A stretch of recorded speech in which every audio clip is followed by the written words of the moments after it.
हरे कृष्णा, राधे राधे दोस्तों। आप सभी को कार्तिक मास की हार्दिक शुभकामनाएं। तो आज की वीडियो में आप लोग सुनेंगे कार्तिक मास महात्म्य का 29वां अध्याय। प्रभु कृपा से लिख रहा सुंदर शब्द सजाए कार्तिक मास महात्म्य का 29वां अध्याय।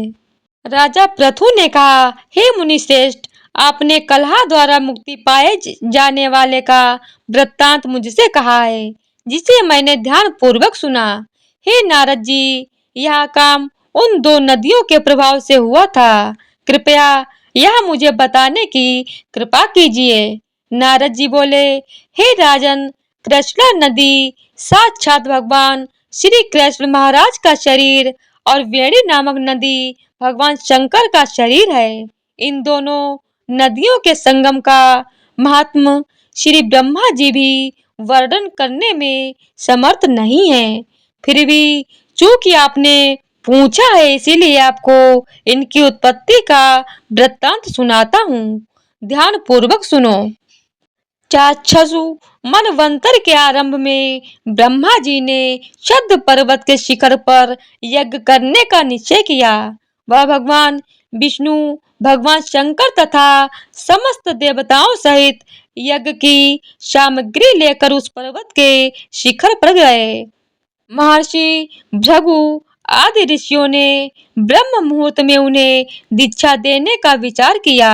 तत्पश्चात भगवान विष्णु ने ब्रह्मा जी की भार्या त्वरा को बुलवाया। वह बड़ी धीमी गति से आ रही थी। इसी बीच में भृगु जी ने भगवान विष्णु से पूछा, हे प्रभु, आपने त्वरा को शीघ्रता से बुलाया था, वह क्यों नहीं आएगी? ब्रह्म मुहूर्त निकल जाएगा। इस पर भगवान विष्णु बोले, यदि त्वरा यथा समय यहाँ नहीं आती है तो आप गायत्री को ही स्त्री मानकर दीक्षा विधान कर दीजिएगा। क्या गायत्री पूर्ण कर्म में ब्रह्मा जी की स्त्री नहीं हो सकती? नारद जी ने कहा, हे राजन, भगवान विष्णु की इस बात का समर्थन भगवान शंकर जी ने भी किया। यह बात सुनकर भृगु जी ने गायत्री को ही ब्रह्मा जी के दाईं ओर बिठाकर दीक्षा विधान आरंभ कर दिया। जिस समय ऋषि मंडल गायत्री को दीक्षा देने लगा, उसी समय त्वरा भी यज्ञ मंडल में आ पहुंची। ब्रह्मा जी के दाईं ओर गायत्री को बैठा देखकर ईर्ष्या से कुपित होकर त्वरा बोली, जहाँ अपूज्यों की पूजा और पूज्यों की अप्रतिष्ठा होती है, वहां पर दुर्भिक्ष, मृत्यु तथा भय तीनों अवश्य हुआ करते हैं। यह गायत्री ब्रह्मा जी की दाईं ओर मेरे स्थान पर विराजमान हुई है, इसीलिए यह अदृश्य बहने वाली नदी होगी। आप सभी देवताओं ने बिना विचारे इसे मेरे स्थान पर बिठाया है, इसीलिए आप सभी जड़ रूप नदियां होंगे। नारद जी राजा पृथु से बोले, हे राजन, इस प्रकार त्वरा के शाप को सुनकर गायत्री क्रोध से आग बबूला होकर अपने ओठ चबाने लगी। देवताओं के मना करने पर भी उसने उठकर त्वरा को शाप दे दिया। गायत्री बोली, त्वरा, जिस प्रकार ब्रह्मा जी तुम्हारे पति हैं, उसी प्रकार मेरे भी पति हैं। तुमने व्यर्थ ही शाप दे दिया है, इसीलिए तुम भी नदी हो जाओ। तब देवताओं में खलबली मच गई।